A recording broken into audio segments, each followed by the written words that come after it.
If we destroy that, the rest of the fleet might scatter. Or they might fight even harder. The massive shape near the gas giant wasn't hiding anymore. It emerged from the planet's atmosphere slowly, like a whale rising from ocean depths. As it came into view, every human sensor officer in the Third Fleet stopped breathing for a moment. The ship was enormous. 10 kilometers long, maybe more. It looked like a living mountain of red flesh and black chitin. Thousands of tentacles trailed behind it, each one as large as a human destroyer. Lights pulsed across its surface in waves, creating patterns that hurt to look at. Mother of God, Captain Haiwan whispered on the dauntless bridge.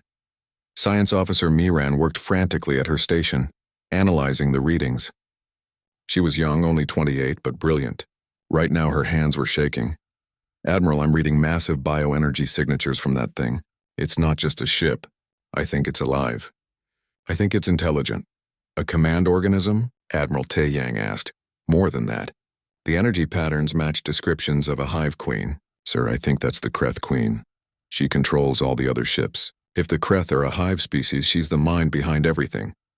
Suddenly, every human in the fleet felt a pressure in their heads. It wasn't sound. It wasn't radio. It was something else, something that touched their minds directly. The voice that came wasn't words exactly. It was feelings, images, emotions translated into something humans could understand. What are you? The mental voice was angry, confused, and somehow afraid. It pressed down on every human mind like a weight. On the indomitable, Commander Jinho grabbed his head. What is that? Subin, the intelligence officer, was doing the same. Telepathy. The Queen is telepathic. She's trying to communicate. Admiral Taeyang felt the pressure too, but he pushed back against it. He had faced fear before. He had faced death. This was just another enemy. All ships stay calm, he ordered. This is a mental attack. Don't let it control you. The Queen's voice came again, louder, more insistent. Your pattern is wrong, too aggressive, too dangerous. You are not prey. What are you? Taeyang opened a channel to the entire fleet. If she wants to know what we are, let's show her. All ships attack Formation Omega.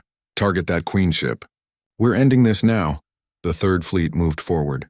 59 ships against one massive Queen. But the Kreth Fleet, what remained of it, moved to protect their Queen. Hundreds of bioships formed a wall between the humans and their target. They're shielding her, Haiwan observed. Then we go through them, Taeyang replied. Commander Airi, is the Horizon ready? On the experimental railgun cruiser Horizon, Lieutenant Commander Airi smiled. She was 32 and had been waiting her entire career for this moment. The Horizon was the Third Fleet's secret weapon, mounting the most powerful kinetic weapon humanity had ever built. The main gun is charging, Admiral. I'll need 5 minutes to reach full power. You have 3 minutes. Make it work, Airi turned to her crew. You heard the Admiral. Engineering, push the reactor to 110%. I don't care if it's dangerous. We need that gun ready now. The battle began. The remaining Kreth fleet, maybe 800 ships, threw themselves at the human vessels. They fought with desperate fury, knowing their Queen was in danger. Fighter pilot Daeun led her squadron into the swarm. She was exhausted from days of continuous combat, but she didn't slow down. Her fighter danced through enemy fire, her weapons cutting down Kreth ships one after another. Red Squadron, form up on me, she called. We're clearing a path for the big guns. Her squadron followed her through a gap in the enemy formation. Behind them, the human destroyers and cruisers poured through, their weapons blazing. The space battle was chaos. Ships twisted and turned. Weapons fired in all directions, explosions bloomed everywhere. But through it all, the human fleet pushed forward, step by step, toward the Queen. The Queen fought back. She unleashed a weapon the humans had never seen. Energy gathered around her massive body, crackling with power. Then it released in a wave that spread out in all directions. The wave hit 2 human frigates. Their hulls began to dissolve, metal turning to dust, systems failing. Within seconds, both ships were gone. 300 lives ended in an instant. She can destroy molecular bonds, Miran reported, her voice shaking. That wave breaks apart matter at the atomic level. How do we defend against that? Haiwan demanded. We can't. We have to kill her before she fires again. Admiral Taeyang made a decision. All ships maximum speed. Get us close to that Queen before she can fire again. Airi, status on the main gun? 90% charged. 30 seconds. As soon as you can fire, do it. Don't wait for my order. The Dauntless and the rest of the fleet accelerated. They were close now, close enough to see the details of the Queen's massive body. She was ancient, Tae-young realized. This creature had lived for thousands of years, consuming civilization after civilization. She thought she was unstoppable. She was about to learn she was wrong. The Queen gathered energy for another wave attack, but before she could release it, fighter pilot Q-Bach and his wing did something insane. They flew directly at the Queen's head, firing everything they had. "This is Phoenix Leader," Q-Bach called. "If she wants to shoot that energy wave, she has to aim. Let's make sure she can't aim straight." His fighters peppered the Queen's head with missiles and gunfire. It wasn't enough to seriously hurt her, but it distracted her. The energy wave released early, shooting off into empty space. "Now Aerie," Tae-young shouted. On the horizon, Aerie pressed the firing button. The ship's entire reactor output channeled into the main gun. A tungsten rod weighing 10 tons accelerated down a 10-kilometer railgun barrel. It left the ship at a significant fraction of light speed. The rod hit the Kreth Queen in the center of her mass. The impact released energy equivalent to a nuclear weapon. The Queen's shields, which had withstood everything else, shattered. The rod punched through her body, creating a hole 20 meters wide that went all the way through. The Queen screamed. This time it was sound, not telepathy. A horrible wailing noise that every ship in the system could hear. But she wasn't dead. Not yet. "Marines, you're up," Admiral Tae-young ordered. Commander Roxu had been waiting for this. His boarding team, 500 of the best Marines in the fleet, launched from the Dauntless in assault shuttles. They flew directly toward the wounded Queen, dodging her thrashing tentacles. "This is insane," one of the Marines said. "Probably," Roxu agreed. "But it's our kind of insane. Prepare for boarding." The shuttles latched onto the Queen's hull. Cutting lasers burned through the organic armor, creating entry points. The Marines poured inside into passages made of living tissue that pulsed and bled. Inside the Queen ship was like being inside a living creature. Because that's exactly what it was. The walls were warm and wet. Strange organs pumped fluids through vein-like tubes, and everywhere there were Kreth warrior forms defending their Queen. The battle inside was brutal in close quarters. The Marines fought through corridors barely wide enough for their armor. They used flamers to burn away organic growth that tried to trap them. They planted explosives at key points, targeting what Miran had identified as critical organs. Roxu led his team deeper into the Queen. They were looking for her brain, or heart, or whatever passed for a vital organ in this massive creature. The telepathic pressure was intense here, the Queen's mind screaming at them to stop, to flee, to die. "Keep moving," Roxu shouted. "Don't listen to her." They found it. A massive chamber deep inside the Queen's body. In the center was a pulsing organ the size of a house, glowing with biolight. This was it. This was what kept the Queen alive. "Plant all charges," Roxu ordered. "Set them for 60 seconds. We're getting out of here." The Marines worked fast, placing fusion charges around the chamber. These were powerful explosives, designed to destroy bunkers and fortifications. They would definitely destroy this organ. "Charges set," a sergeant reported. 50 seconds. "Everyone out, move." The Marines ran back the way they came, fighting through Kreth warriors that threw themselves at the humans desperately. The Queen knew what was happening. She was trying to stop them. They made it back to the shuttles with 10 seconds to spare. The shuttles launched, flying away from the Queen as fast as their engines could push them. Inside the Queen, the fusion charges detonated. The explosions tore through the massive creature's body from the inside. Secondary explosions followed as organic systems failed and energy reserves ignited. The Queen's scream cut off suddenly. Then the entire Queen ship tore itself apart. The explosion was visible from the planet's surface. The Velans watched in awe as the creature that had terrorized them died in a ball of fire. With their Queen dead, the remaining Kreth ships went mad. They stopped following tactics and just attacked anything nearby. Some attacked each other. Some fled into deep space. The human fleet hunted down the ones that remained, showing no mercy. By the time the sun rose on the Velan colony the next day, the battle was over. The Kreth swarm was destroyed. Every single ship was gone. The Third Fleet remained in orbit, battered but victorious. They had lost 5 ships and 800 crew members. It hurt, every loss hurt, but they had saved millions of Velans. Admiral Tae-young stood on the observation deck of the Dauntless, looking down at Timon. 3 days after the battle, Ambassador Wu Jin stood in what remained of the Velan government building. The structure had survived, but just barely. Burn marks covered the walls and half the roof was missing. Across from him sat Ambassador Prillix and 4 other members of the Velen Council. They all looked tired. The Velens were a peaceful species, and the violence they had witnessed had shocked them deeply. "We need to understand," Prillix said, his voice quiet. "Your species came without hesitation. You fought without fear. You saved us. But the way you fight, the violence you're capable of, it frightens us. We need to know what humans really are." Wu Jin had expected this conversation. He pulled out a small data tablet and placed it on the table. "What I'm about to tell you might be hard to believe," he said, "but it's all true. First, I need to ask you something. How would you rate your homeworld? How dangerous is it?" The Velen Council members looked at each other, confused by the question. One of them, a female named Silara, answered, "Our world is peaceful. The temperature rarely changes more than a few degrees. Our oceans are calm. Our largest predator is no bigger than my hand. We have always had plenty of food and water. It's a paradise," Wu Jin nodded. "In galactic terms, your world is rated as a Class 2 planet. That means it's very safe and comfortable for life." "What class is Earth?" Prillix asked. "Class 12. The room went silent. The Velen stared at Wu Jin like he had just said something impossible. "That's not possible," Silara said. "A Class 12 world is a death world. Complex life can't evolve on death worlds. They're too dangerous. And yet here we are," Wu Jin said simply. "Earth is a death world. It always has been." He activated the tablet, and a hologram appeared above it showing Earth. The planet looked beautiful, blue and green, with white clouds. "Earth doesn't look dangerous," he continued, "but it is. Our planet has ice ages that cover half the continents in ice kilometers thick. We have volcanoes that can darken the sky for years. We have earthquakes, hurricanes, tsunamis, tornadoes. Our weather can change from comfortable to deadly in hours." The hologram changed, showing various Earth animals. A lion, a bear, a crocodile, a shark. "These are some of our predators," Wu Jin explained.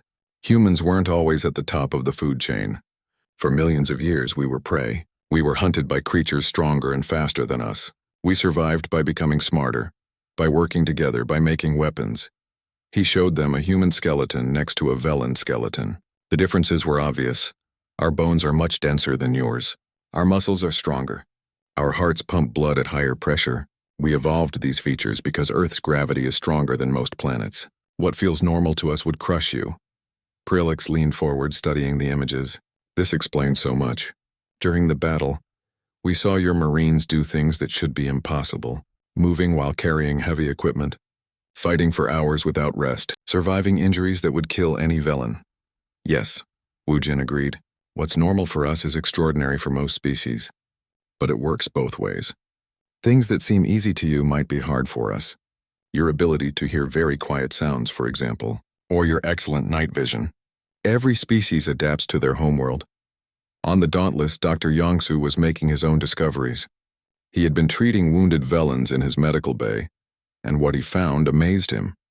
The Velens were incredibly fragile by human standards. Their bones broke easily. Their skin tore with minimal pressure. A fall that would bruise a human could kill a Velen. He called Admiral Tae Yang to his medical bay to show him. "Look at this," Yongsu said, displaying a medical scan. "This is a Velen skeleton. See how thin the bones are? Their bone density is about 1/3 of human normal, and their muscle tissue has far fewer fibers. So they're weak." Tae Yang asked, "Not weak, just adapted to a different environment. On their homeworld, this body structure is perfect. They don't need strong bones because their gravity is lighter. They don't need powerful muscles because they never had to fight predators." Yongsu pulled up another scan. "And look at this. Their nervous system is incredibly sensitive. They can feel the slightest touch, hear sounds we can't hear, see colors we can't see. They're built for a peaceful world where being sensitive to their environment helps them survive, while we're built for a violent world where being tough helps us survive." Tae Yang concluded, "Exactly. Admiral, I've been thinking about this. The galaxy is full of species like the Velens, peaceful species from safe worlds. They probably make up 90% of all spacefaring civilizations. Species like us from death worlds must be incredibly rare." Tae Yang sat down heavily. "Which means most of the galaxy has no idea how to fight. They've never needed to. And that's why the Kreth are so successful," Yongsu added. "They attack species that have no defense. The Velens have technology, intelligence, culture. But they don't have warriors. They don't know how to wage war. The Admiral was quiet for a moment. Then he said, until now. Until us. Back on the planet, Wu Jin continued his explanation to the Velen Council. He showed them more data about Earth. The diseases that had killed millions of humans throughout history. The ice ages that forced humanity to adapt or die. The natural disasters that destroyed entire civilizations. Every challenge made us stronger, he said. Every disaster taught us new ways to survive. We learned to make fire to stay warm. We learned to build shelters to protect us from weather. We learned to make weapons to hunt and defend ourselves. We learned to work together because alone we couldn't survive. Silara was crying now. It sounds horrible. Your entire history is violence and suffering. Yes, Wu Jin admitted. But it's also compassion and cooperation. We learned to take care of our sick and wounded. We learned to share food with those who had none. We learned that the strong must protect the weak because someday we might be weak too. He looked at each council member. That's why we came when you called for help. Not because we expect anything in return. Not because we have a treaty. But because protecting others is part of who we are. Earth taught us to be strong. But it also taught us to be kind. Prilix wiped his eyes. I need to ask you something, Ambassador Wu Jin. Are there other species like humans? Other Deathworlders? We don't know. We've only been exploring space for 100 years. We've met maybe a dozen other species and you're all from peaceful worlds. We might be the only Deathworlders in this part of the galaxy. Then the galaxy needs you, Prilix said firmly. There are thousands of worlds like ours. Peaceful species with no way to defend themselves. When the Kreth attack or species like them, who will help? The Galactic Concord talks and debates while people die. But you act, Wu Jin chose his words carefully. We're not trying to be the galaxy's police force. We don't want to control anyone. We just want to explore, learn, and live in peace. But when someone calls for help, you answer? Yes, we answer. Meanwhile, in the city square, ordinary human soldiers were interacting with Velen civilians. The Velens were curious about their rescuers. They asked questions. They touched the human armor carefully. They wanted to understand these strange, powerful beings. Marine Jiwoo sat on a piece of rubble, surrounded by Velen children. They were asking her about Earth. Is it true your world is covered in ice? One child asked. Parts of it, Jiwoo answered. We have ice at the North and South Poles. But we also have deserts, forests, oceans, mountains. Earth has many different environments, and they're all dangerous? Jiwoo laughed. Some more than others. But yes, Earth can be dangerous. That's why we learn to be careful and smart. An adult Velen approached. You're so young. How old are you? 23, Jiwoo replied. The Velen looked shocked. 23? But you fought in the battle. You killed Kreth warriors. How can someone so young be a soldier? I've been training since I was 18, Jiwoo explained. That's normal for humans. By the time we're 20, we're considered adults. We can fight, work, make our own decisions. On our world, we're not considered adults until we're 35, the Velen said. The idea of someone your age fighting in a war is horrifying to us. Jiwoo nodded slowly. I understand. But on Earth we grow up fast, we have to. Our world doesn't give us time to be children for long. All across the colony, similar conversations were happening. Humans and Velens were beginning to understand each other. The Velens were learning that humans were dangerous, yes, but also kind. The humans were learning that the Velens were fragile, yes, but also brave. They had survived the Kreth attack by hiding and hoping, doing the only thing they could do. That evening, Admiral Tae Yang called a meeting of his senior officers. Captain Hye Won, Commander Jin Ho, Commander Rock-soo, Dr. Yong-soo, and Ambassador Wu Jin all gathered in the Admiral's ready room. We need to discuss the situation, Tae Yang began. The Kreth fleet is still in the system. They've retreated to the outer planets, but they haven't left. Our scouts report they're regrouping. They're going to attack again, Jin Ho said. Yes, and there's something else. Tae Yang brought up a new image. It showed a massive shape hiding near the system's gas giant. Our long-range sensors detected this. It's much larger than any Kreth ship we've seen. We think it might be their command ship. Rock-soo studied the image. The battle in space continued, but Admiral Tae Yang knew they had another problem. The Kreth had already landed forces on the planet's surface. They were killing Velens down there right now. Commander Rock-soo, you are cleared for ground deployment, Tae Yang ordered. In the Marine Bay, Roxu was already suited up. His armor was heavy, powered by small motors that made him stronger and faster. It was painted dark gray with his rank insignia on the shoulder. Around him, 2,000 Marines prepared for drop. Roxu was 42 years old and had been a Marine for 20 years. He had fought in every major human conflict for the past decade. He knew war. He knew how to kill. He also knew how to protect people. "Listen up," he called to his Marines. "The enemy on the ground are called Kreth warriors. We don't know much about them except they're fast and they like to kill civilians. Our job is to stop them. Remember your training. Watch each other's backs. And don't take stupid risks," the Marines shouted in response. They were ready. The drop pods launched from the human ships like metal rain. Each pod carried 20 Marines falling toward the planet at incredible speed. The pods had heat shields because entering atmosphere at this speed created enormous heat. Inside his pod, Roxu felt the shaking and heard the roar of re-entry. His armor was strapped to the wall and he hung there waiting. Next to him, a young Marine named Bongsu looked nervous. "First combat drop?" Roxu asked. "Yes, sir," Bongsu replied. "Don't worry. The landing is the easy part. It's what comes after that gets interesting." The pods hit the ground hard. The impact would have killed an unarmored human, but the powered armor absorbed most of it. The pod's doors blew open, and Marines poured out into a war zone. They had landed in the middle of the largest Velen city. Buildings were burning. Bodies lay in the streets, and everywhere there were Kreth warriors. The Kreth ground forces looked like enormous insects made of muscle and chitin. They stood 3 meters tall on 6 legs with 4 arms that ended in razor-sharp claws. Their heads were triangular with hundreds of small eyes. And they were fast, very fast. A group of them charged at Roxu's squad as soon as they exited the pods. "Open fire," Roxu commanded. The Marines raised their rifles and fired. The weapons used high-velocity rounds that could punch through armor. The first wave of Kreth warriors fell, their bodies torn apart by human weapons. But more came. The Kreth didn't seem to care about dying. They just kept charging. The Marines formed defensive positions and kept firing. Their armor gave them strength, but it also protected them from the Kreth claws. When a warrior got close enough to attack, its claws scraped against Marine armor but didn't penetrate. Roxu shot one Kreth warrior in the head, then turned and shot another. A third leaped at him from the side. He dropped his rifle and caught the creature in midair, his powered armor giving him the strength to stop its momentum. He threw it to the ground and crushed its head with his armored boot. All around the city, similar battles were happening. 2,000 human Marines versus tens of thousands of Kreth warriors. The Velens watched from their bunkers in amazement. They saw humans fighting with a ferocity they had never witnessed. The Marines moved like predators, working together in small groups, covering each other, advancing through the enemy like an unstoppable wave.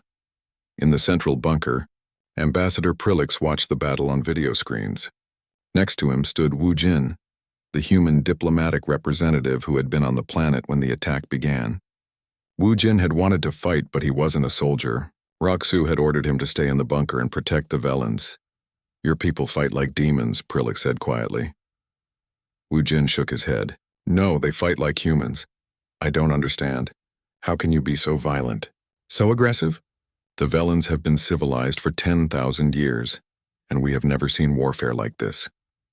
Wu Jin looked at the Velen leader. "Tell me about your homeworld. What's it like?" Prilix seemed confused by the question. "It's beautiful. Calm oceans, gentle weather, abundant food. Our planet has always provided for us. We never had to fight for survival. Earth is different," Wu Jin explained. "Our planet tried to kill us for millions of years. Ice ages, volcanoes, droughts, floods, predators that wanted to eat us, diseases that killed half our population. We survived because we learned to fight. We learned to adapt. We became the most dangerous thing on our planet." He pointed at the screen showing Roxu's Marines. "Those men and women come from a world where only the strong survive. We call it a death world. It made us hard, but it also made us protective of the weak." Prilix stared at the screen. "A death world," he repeated. "We have heard rumors of such places. Planets so dangerous that life shouldn't exist there, but we thought they were myths." "Earth is very real," Wu Jin said, "and so are we." Outside, the battle turned. The Kreth warriors were fierce and numerous, but they had never faced an enemy like humans. Every time they tried to swarm a Marine position, the humans adapted. They changed tactics, They found new ways to kill. Dayun's fighter squadron provided air support, strafing groups of Kreth warriors from above. Her weapons turned the creatures into green paste on the streets. Dr. Yongsu set up a field hospital near the Marine landing zone. Wounded Marines and injured Velans were brought to him. He worked quickly, his hands steady despite the sounds of battle nearby. One wounded Velan stared at Yongsu with wide eyes. "You're a healer? But your people are so violent. How can you be both warriors and healers?" Yongsu smiled sadly. "Because on Earth we need both. We learned to heal because we knew how to hurt. Understanding violence makes us better at preventing it." Back in the city center, Roxu's forces had cleared 3 entire districts. The Kreth warriors were being pushed back. But Roxu knew they weren't done yet. He checked his tactical display and saw more enemy forces gathering to the north. All squads advanced toward the northern sector. "The enemy is concentrating there. We need to break them before they organize a counterattack." The Marines moved forward. They were tired now. The armor helped, but fighting was exhausting work. Still, they pushed on. In the northern sector, they found something that made Roxu stop. There was a large building half collapsed. Inside, he could see Velan civilians, hundreds of them hiding, and surrounding the building were thousands of Kreth warriors. "They're using the civilians as bait," one of his sergeants said. Roxu thought quickly. A direct assault would get the civilians killed. But if they waited, the Kreth might kill them anyway. "Split into 4 groups, he ordered. "Group Alpha, you're with me. We'll hit them from the front and draw their attention. Groups Beta, Gamma, and Delta circle around and hit them from the sides and rear. When they're distracted by us, evacuate the civilians." It was a dangerous plan. Group Alpha would be outnumbered 20-1. But it was the only way. "On my mark," Roxu said. He checked his ammunition. "Still plenty." "Mark." Group Alpha charged forward, weapons firing. The Kreth warriors turned to face them, abandoning their positions around the building.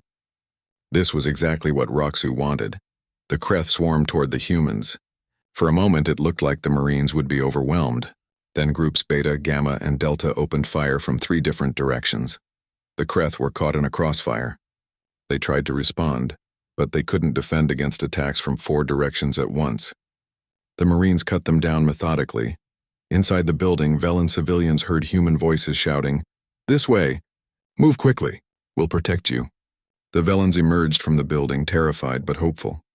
They saw humans in armor standing between them and the remaining Kreth warriors. The humans didn't retreat. They didn't run. They stood their ground while the civilians escaped. One young Velan child, no more than 5 years old in human terms, stopped next to a Marine and looked up at the armored figure. "Thank you," the child said in broken English. The Marine, a woman named Jiwoo, looked down at the child. "You're safe now. That's what matters." By sunset on the Velan colony, the battle was over. The Kreth ground forces had been destroyed. Not driven away, destroyed, every single warrior killed. The Marines were exhausted. Many were wounded. But they had won.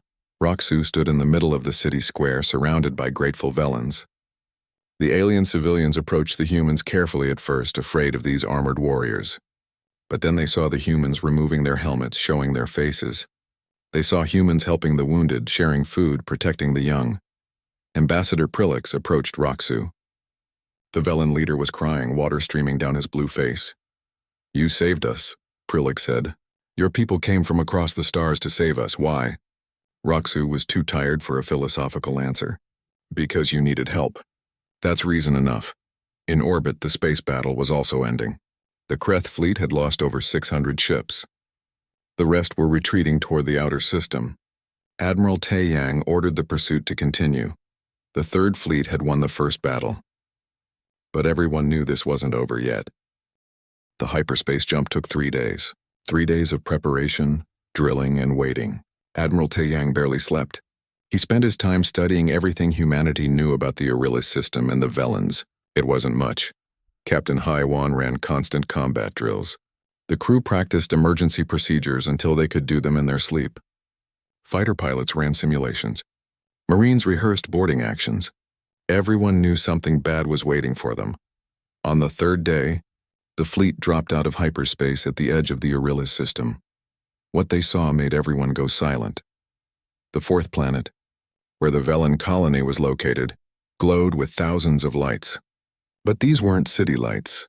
These were fires. The planet's orbit was filled with debris. Broken satellites destroyed ships, pieces of metal and plastic floating in space like a graveyard. And around the planet, there were ships, hundreds of ships, maybe thousands. But they weren't like any ships the humans had seen before. Commander Jin-Ho stood on the bridge of the Indomitable, staring at his screens. "What are those things?" he whispered. The enemy ships were alive, actually alive. They looked like enormous sea creatures made of dark red flesh. Each one was at least half a kilometer long, with tentacles trailing behind them. Lights pulsed under their skin in strange patterns.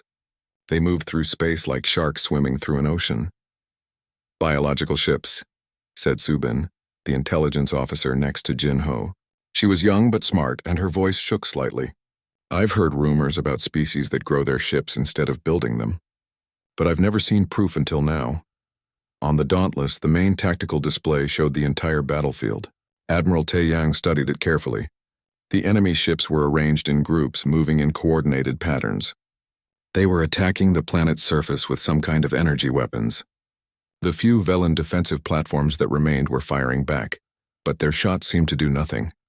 "Analysis," Taeyang ordered. Hyawan worked her console quickly. Approximately 2,000 enemy vessels, various sizes. They're concentrating on 3 major population centers. The Velen shields are at 15% power. They won't last more than a few hours. Life signs on the planet?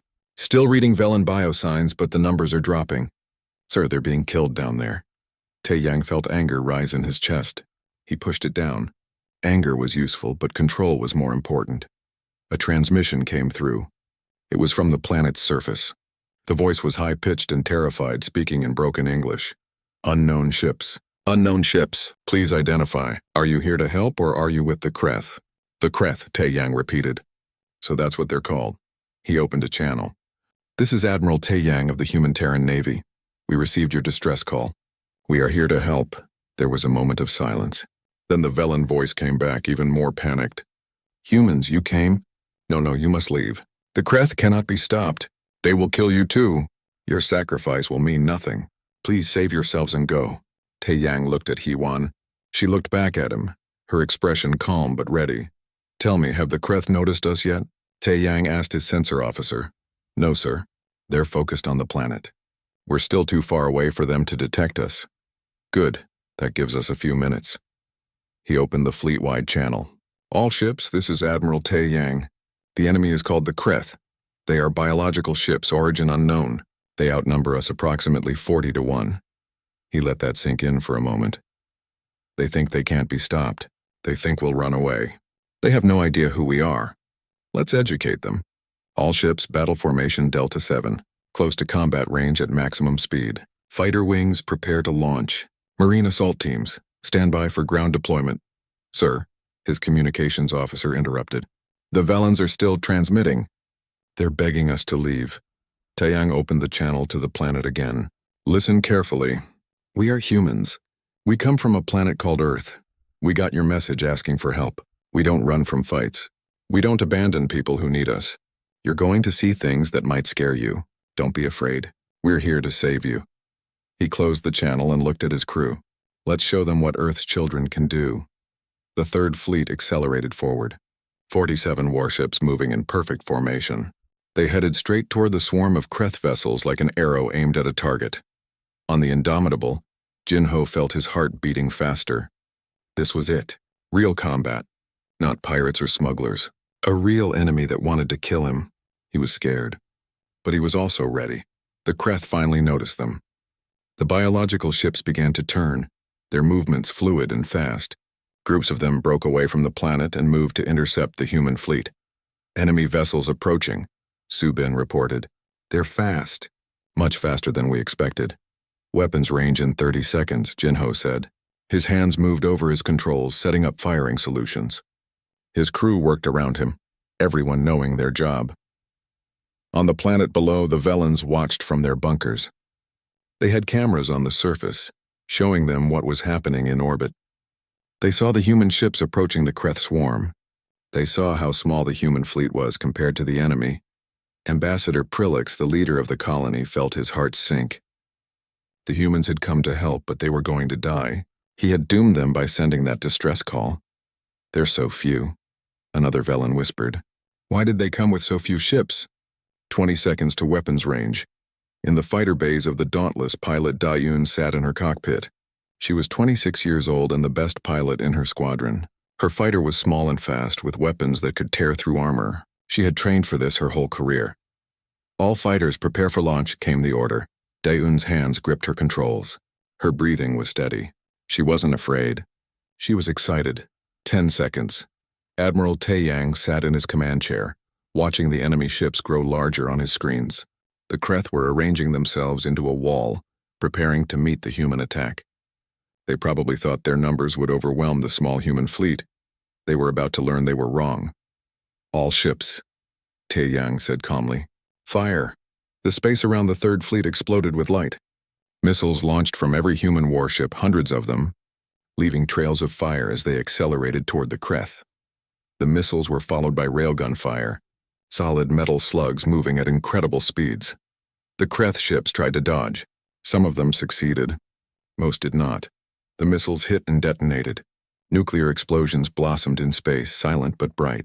Railgun slugs punched through Kreth bioships, tearing holes in their living flesh. The biological vessels screamed. Actually screamed. The sound came through the radio frequencies, a horrible wailing noise that made human ears hurt. But the humans weren't done.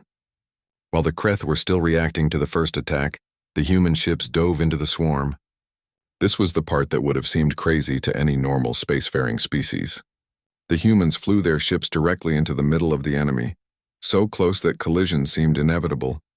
Da-Yoon launched from the Dauntless along with 40 other fighters. She immediately rolled her ship left, dodging a Kreth tentacle that tried to grab her. She fired her weapons, cutting through the tentacle. Green blood sprayed into space, freezing instantly. "This is Red Leader," she called over the radio. "They bleed. That means we can kill them." She pushed her fighter into a turn that pulled 7 Gs of force. Her body felt heavy, her vision narrowed, but she had trained for this. Earth's gravity was stronger than most planets. Humans could handle forces that would kill other species. She came out of the turn behind a Kreth ship and fired again. Her weapons burned through its hull. The biological ship convulsed and died. On the Dauntless bridge, Haiwan coordinated the battle. Indomitable, focus on the left flank. Ghost and Horizon, take the right. Dauntless will push through the center. The human ships moved like dancers, each one knowing exactly where the others were. They had practiced this. They trusted each other. The Kreth tried to surround them. They sent more ships. But every time they did, the humans destroyed them. The biological vessels were tough, but human weapons were tougher. In 30 minutes of fighting, the humans destroyed 200 Kreth ships. The enemy started to pull back, confused and hurt. On the planet, the Velens watched in absolute shock. The humans were winning. The tiny fleet was cutting through the massive Kreth swarm like a knife through water. "What are they?" Prilix asked. "How is this possible?" No one had an answer. Admiral Taeyang allowed himself a small smile. "They're running. Good, chase them down." "Show no mercy." The alarm sound broke the quiet night shift on Sentinel-7. Bora jumped in her seat, her coffee cup nearly spilling across the control panel. She had been monitoring deep space signals for 3 years and nothing exciting ever happened. Until now, her screen showed a signal coming from far away. Very far away. The Aurelius system, she realized, checking her star charts. That was Velen territory. She had read about the Velens in her training. They were peaceful aliens who looked like large frogs with smooth blue skin. They had contacted humanity only 2 years ago. The signal was weak and breaking apart. Bora worked quickly, her fingers moving across the keyboard. She boosted the signal strength and cleaned up the static. What she heard made her blood run cold. "This is Velen Colony 7. Under attack. They're killing everyone. Shields failing. Please, anyone, help us." The voice sounded terrified. In the background, Bora could hear explosions and screaming. She had never heard a Velen scream before. She didn't want to hear it again. She hit the emergency button on her console. Red lights flashed throughout the station. Within seconds, her supervisor ran into the room. "What is it?" he asked. "Distress call from the Aurelius system. The Velens are under attack." Her supervisor listened to the recording. His face went pale. "Get me Admiral Taeyang, right now." Admiral Taeyang was not asleep when the call came. He was in his office on the flagship Dauntless reviewing supply reports. Being an admiral meant endless paperwork, even in space. He was 53 years old, with gray hair at his temples and sharp eyes that missed nothing. When his communication screen lit up with an emergency signal, he answered immediately. "Admiral, we have a situation," the voice from Sentinel-7 said. They played him the distress call. Tae-Yang listened once. Then he listened again. His jaw tightened. "How long ago did we receive this?" he asked. 12 minutes ago, sir. Send it to all ships in the 3rd Fleet.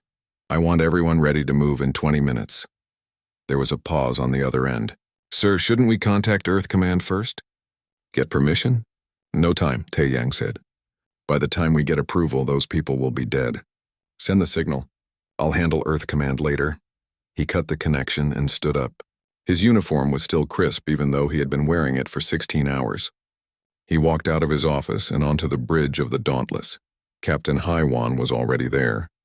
She was younger than the Admiral, only 37, but she had proven herself in 3 combat situations against pirates. She was tall and kept her black hair cut short for convenience. "You heard?" Tae-Yang asked. "Yes, sir." The whole fleet heard. "Are we really doing this?" "Yes." Haiwan looked at him carefully. "Admiral, the Velans are barely allies. We've only had a few diplomatic meetings. If we commit our entire fleet and something goes wrong, then something goes wrong," Tae-Yang interrupted. "Captain, how old were you during the Ganymede crisis?" Haiwan blinked at the sudden question. 15, sir. I was 38. I was a captain then commanding a destroyer. We sent out distress calls for 6 hours while the colony burned. We begged for help from anyone.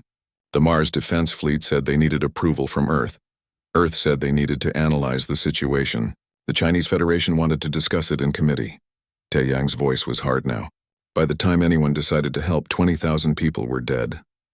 I will not be the person who makes that same choice. I will not let bureaucracy kill innocent people while I have ships that can fight. Haiwan nodded slowly. Yes, sir. I'll prepare the fleet.